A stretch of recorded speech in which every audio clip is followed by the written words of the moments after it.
To all my moms moving on, I have something amazing for you. If you're ready to move on from your engagement ring, the experts at Worthy can help you turn it into cash, fast and risk-free. Worthy does all the work, and their competitive auctions get you the best deal possible. Over 45,000 people have already moved on with Worthy.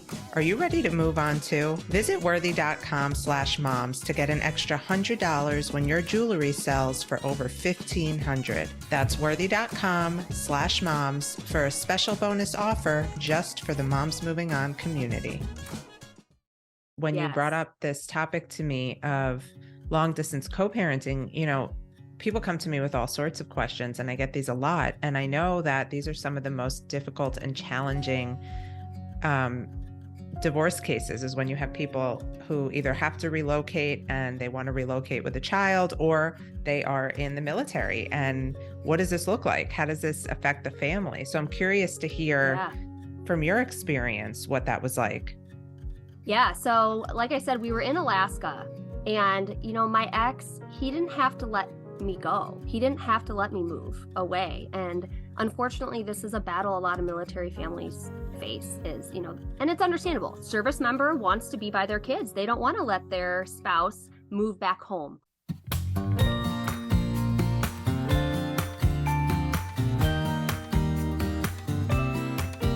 Welcome back to another Moms Moving On, and we have a really sweet, heart-minded mama on with us today. We have Alyssa McCormick, the founder of Heart-Minded Mama, who, if you're not following on social media, you should be. She's got really great lessons and experiences on there for the rest of us to learn from. Alyssa, I'm so glad you're here, and I'm really excited for today's topic. We're going to be talking about long-distance co-parenting, particularly in military families. This is a topic we actually haven't explored yet. So thank you for bringing it to my attention as something we needed to share. I'm so excited to be here. Thanks for having me. You're welcome. You're welcome. Can you tell our listeners a little bit more about you and Heart-Minded Mama and how that all came to be?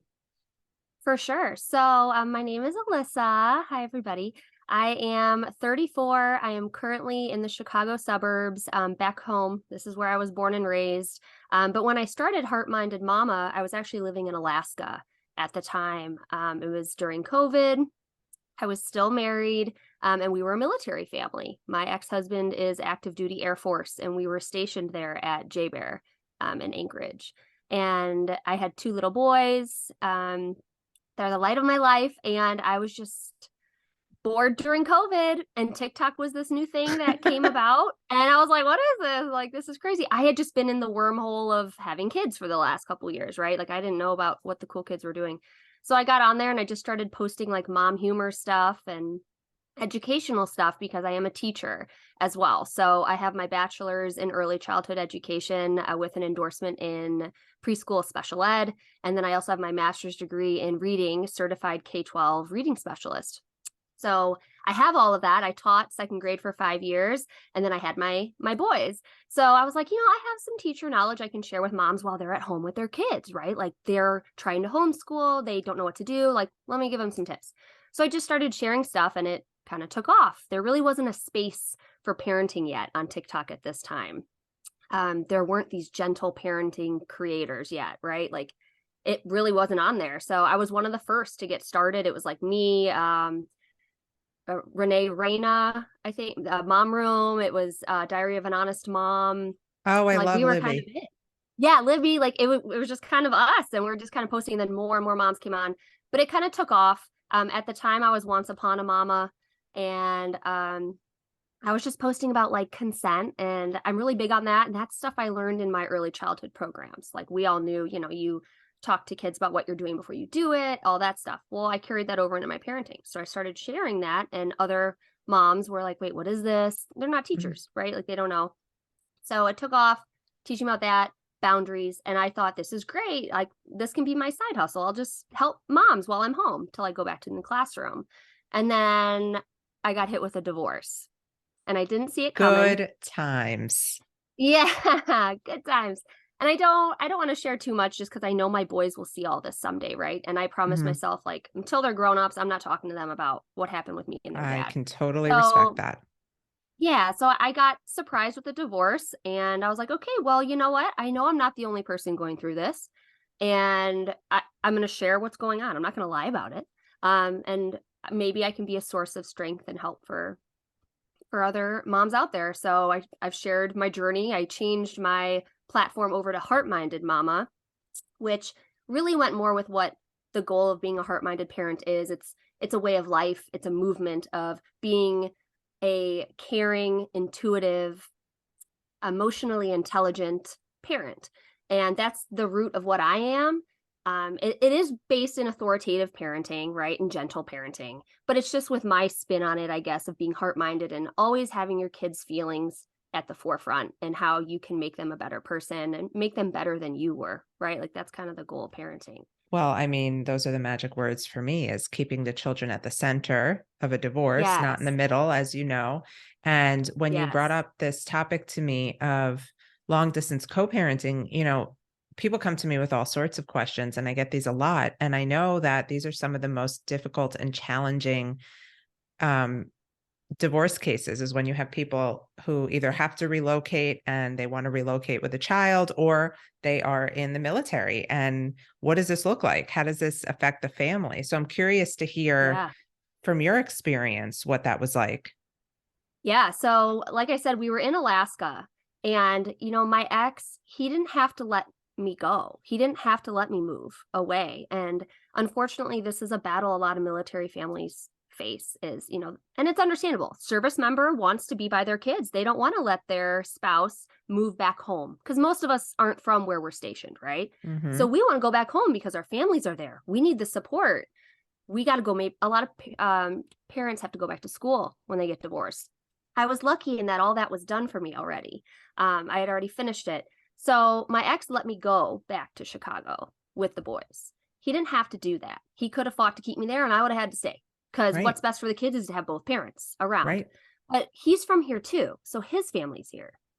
I met him when we were here in college. Right. So he saw that the benefit was that, the boys would get to be raised by both of our extended families. I'm still close with his family. His sister, how I met That's really him, nice. she's one of my best friends. She was my college roommate. Like we hang out and our kids play, the cousins, they play all the time. So he stayed there in Alaska. I think he's about 3,500 miles away. And I'm here with the boys, but it's important to me that I still see his family.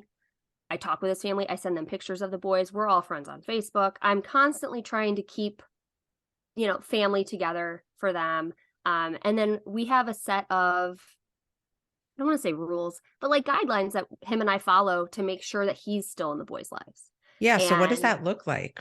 yeah, so in the military, they work crazy hours, right? And their shifts change all the time. And depending on whatever's going on in the world, it can get crazier. And if he Right. deploys and all of that.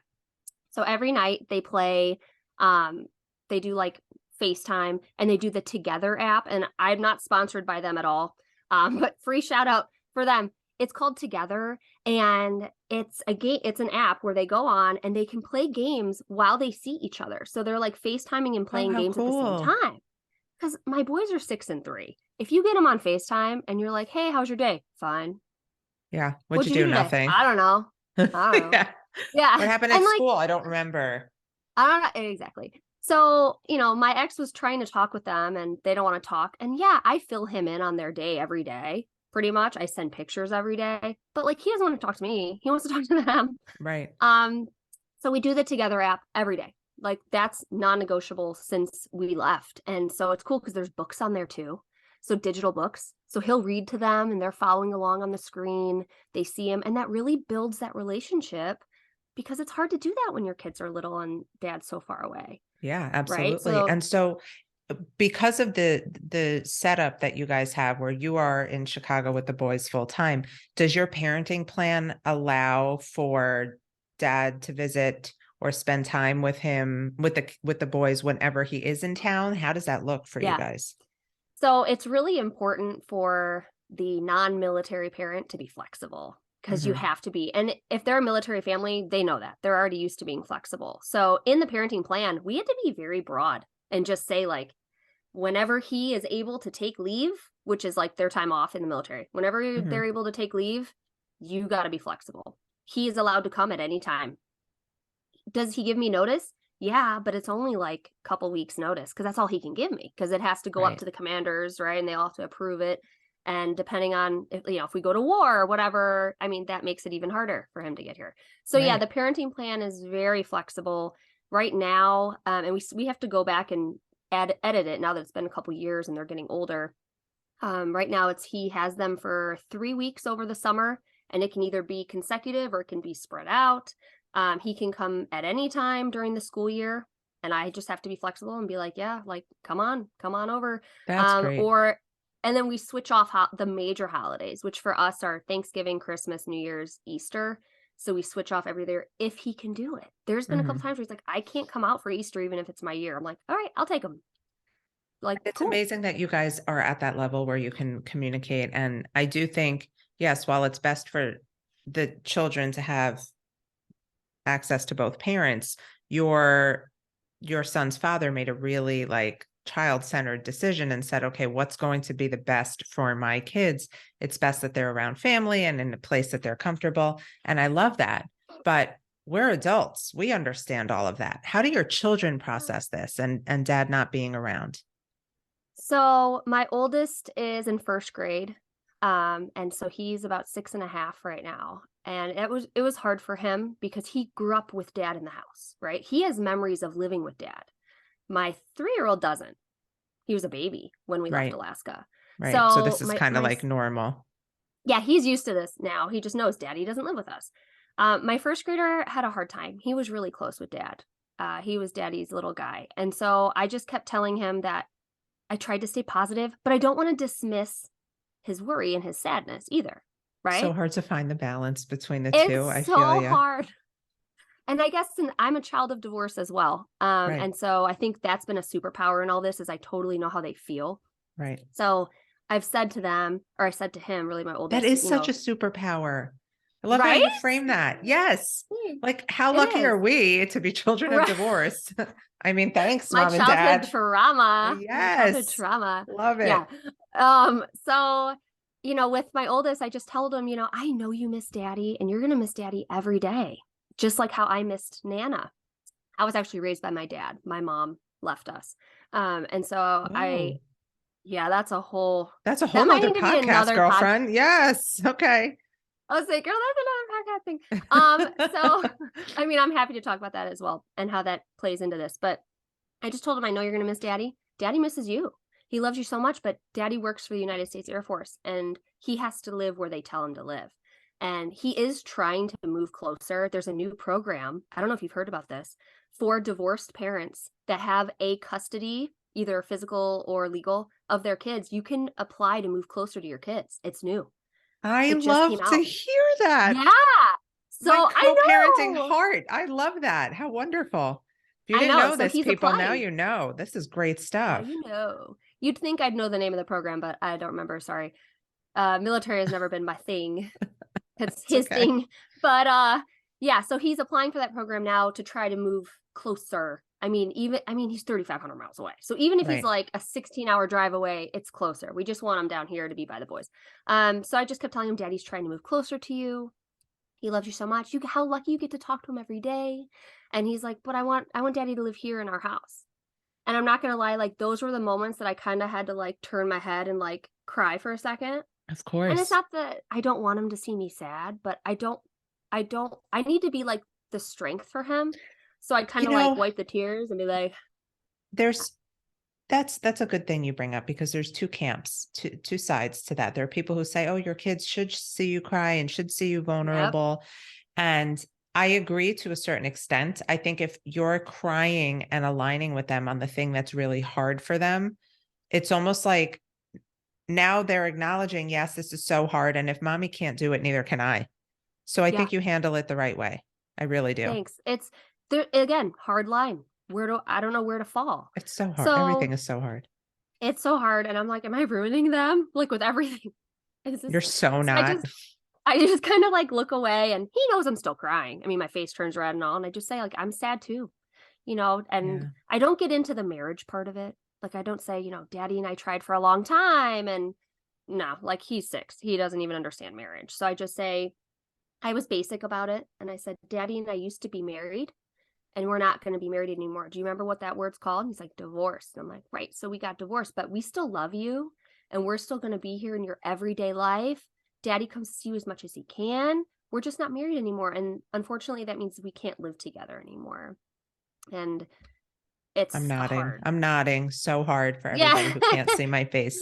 No, it is. I mean, that's the best way to handle it is, you have to deliver those quote unquote hard truths. So there's no room for misinterpretation. And so kids can't make up their own narratives about what might be. Yeah, Like it seems harsh, but it's actually doing them the biggest favor. for sure. And, and then again, my 3-year-old, like, he has no idea and he doesn't really ask. And this is all he knows. So it's kind of like when I explain it to them, I try to be as broad as I can without lying, Mhm. right? Just explaining what's happening and why they don't get to see dad and why he's over there. And then as they get older, I kind of have to keep unveiling a little bit more of like the pyramid, I guess, or the puzzle, Sure. and telling them a little bit more. Okay, now you understand marriage.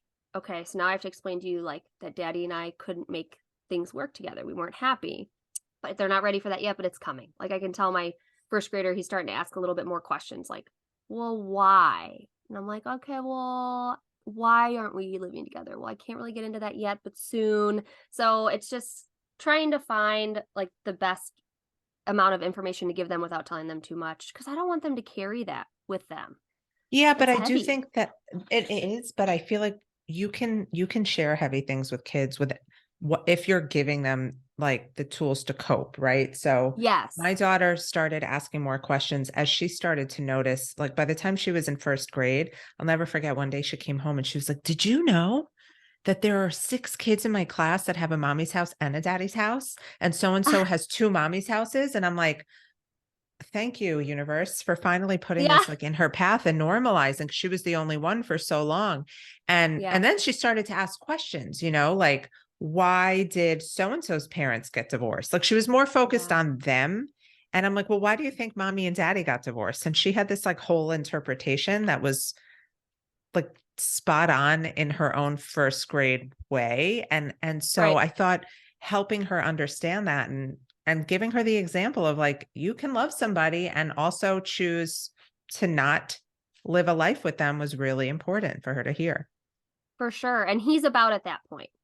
So I've just been kind of like easing into it, but we're about to that point now where he's starting to notice. But he doesn't go to daddy's house, Right. right? Like That's true. because he's so far. So Yes. it's been kind of a difficult dynamic because he's so far away. When he comes to visit, he comes here.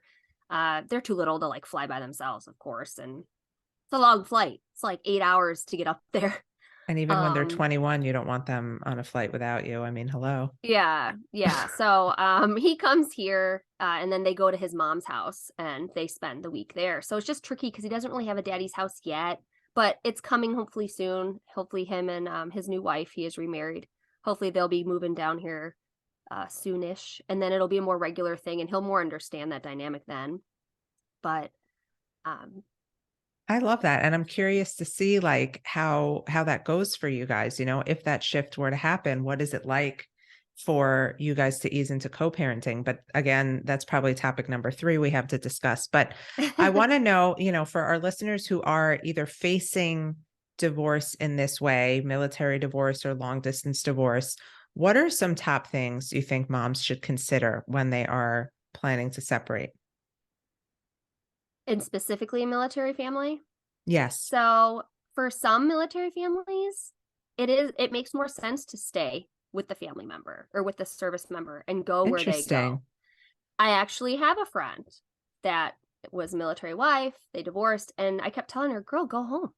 Go be by your family." She was like, "They need their dad and I'm not that close with my family.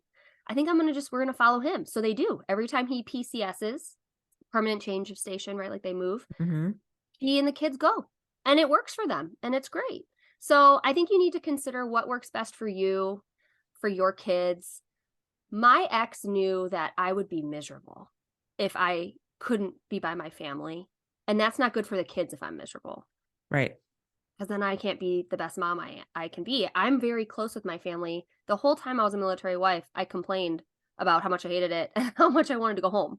I just fell in love with the military guy. So he knew I would thrive if I went home. He let me go. But you need to consider that, weigh those options. What's best for you and your family? Stay and follow him or her, or move home.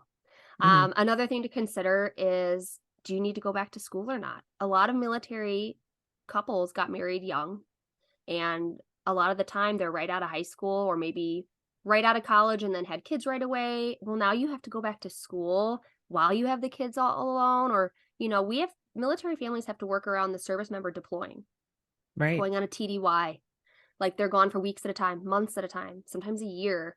How are you going to have those kids, raising them while you need to go to school, or maybe you need to now go back to work full time? There's a lot of, and then a lot of military families don't have their family around.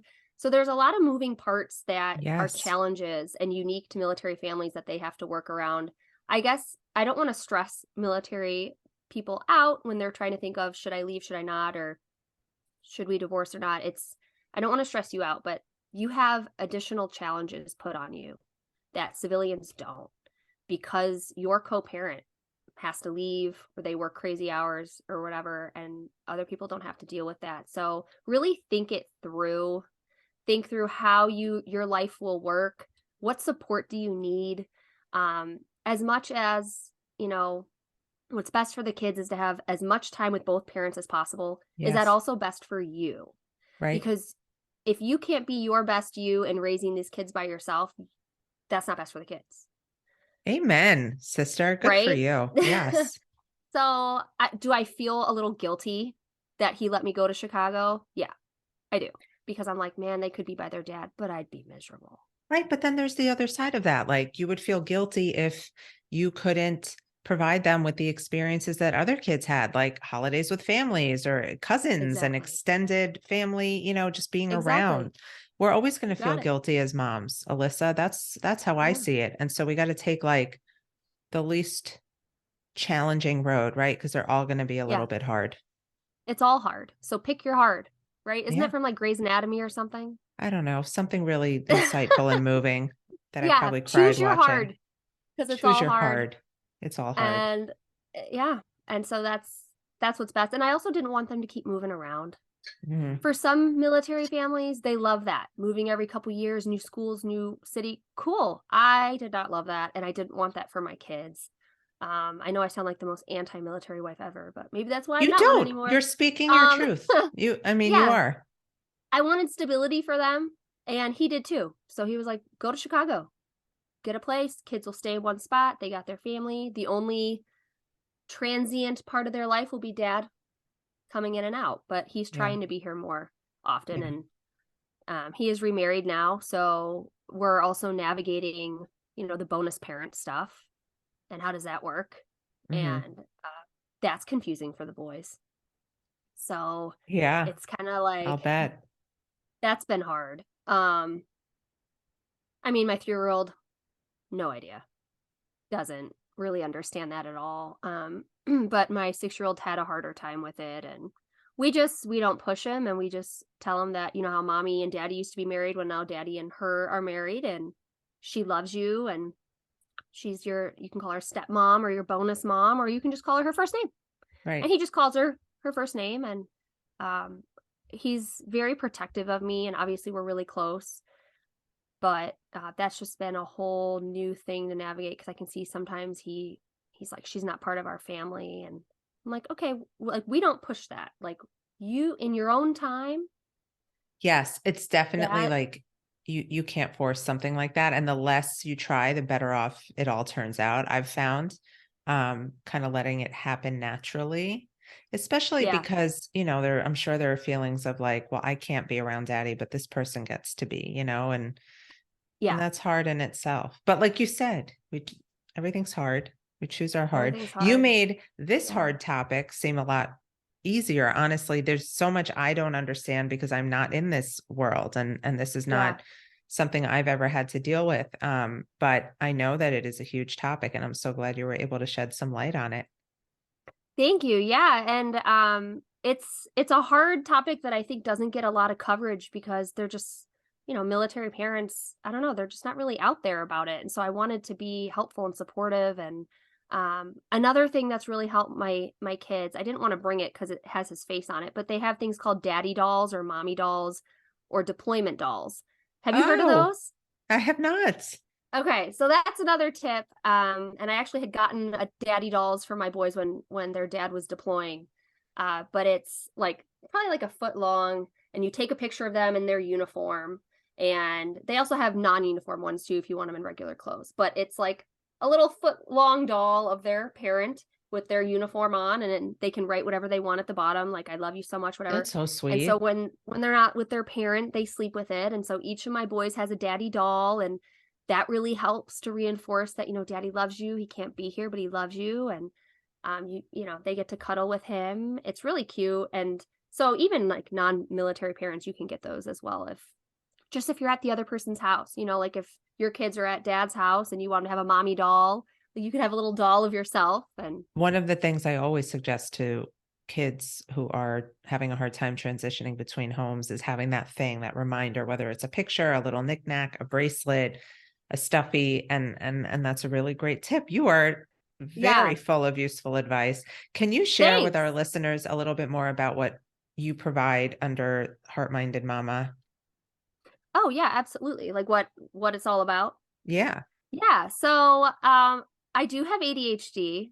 So when you look at my page, I feel like it's a little ADHD, but I talk about a little bit of everything. So heart-minded parenting again is just about intuitive, emotionally intelligent, authoritative parenting and how I do things. It is like gentle parenting, if you will. So I share a lot of tips that I find helpful, mixed with my education knowledge. So my teacher knowledge. I share a lot of early childhood education activities that I do with the boys, because that's in everything I do is being a teacher. So I'll say, hey, here's this cool activity we did today for this, this, and this. And a lot of parents like that, now that we're homeschooling too, a lot of people. And so I'll do teacher stuff. I do parenting stuff. I now do divorce and co-parenting tips as well, and ADHD tips because I have that. And so a lot of just mental health support. I do deal with depression and anxiety as well. So just trying to let parents know they're not alone. And here's all of the things I struggle with and how I make it work. And it's just a lot about transparency and just I don't want parents to ever feel like they're alone. I Yeah, felt so alone up in Alaska. I'm And sure. I just never want anyone else to feel like that again. So I just try to be as honest as I can about everything. And I guess that's being heart-minded myself, but it's just how can you you know, be a disciplinary parent, right? Like it's not Mhm. like I let my kids run amok around here or anything, but how can you be disciplinary but kind? How can you be empathetic? How can you follow through with your intuition and your gut feeling, but also use research-based practices of what research has shown to be effective parenting Mhm. methods? Mhm. And so I guess I just kind of have a lot of pockets But of this things is where going on. ADHD serves you well because you can tap It into does. so many things. Like I let's put got a positive spin on it. Yeah, and that's another part of being heart-minded is just being positive. And some people find that annoying about me, and they always have. They're like, "Why are you Then those are always not your so?" people. Amen. I'm like, I don't know, y'all. This is just how I am. We are Okay. not for everyone, and that's We're great. not. That's Yeah. fine. You're for me Yeah. though, and I'm really glad we did this Yeah. podcast. Thank you so much Me for being here, too. Alyssa. So Yeah. everyone can find you at Heart Minded Heart-minded Mama mama. and Yes, that is my handle. heartmindedmama.com. Yes. Yep. And I just started a new Instagram account Oh, called, I know, it's a surprise as of like oh, last week. I know. wow. What is I it? know. It's Heart-minded teacher. Oh, So yeah, I'm trying to go back to the classroom next school year. K3 position is what I'm applying for all over the burbs here. And so I'm going to try to separate it a little more. So I've got the parenting, co-parenting, divorce, mental health stuff. And then on Heart-Minded Teacher, I'm going to show you how to be a heart-minded teacher in the classroom that's really and how to great. apply We it. need more of that. I used to be a teacher, Right? by the way. Yes. Really? What Yeah. grades? I Oh, was I was an elementary special ed teacher for years. I love Yes. it. Yes, Yes. ma'am. It Said was the best experience. And Yeah, I truly think that that experience, I mean, obviously I'm still in the space of education in a different way, but what I think it's for helped sure. me for in this space is individualizing, like an IEP, Yep, individualizing for children, like a plan for them that helps them through the divorce process. And I absolutely. think every child should have that, but that's again another topic. Anyway, um, Yes. Alyssa, thank you so I love much it. for being here. To our listeners, go check Yeah, her out. You will not be disappointed. If you have more questions thank on you. divorce in a military family, please reach out to Alyssa or reach out to us and we'll connect you. We'll see you next time on Moms Moving On.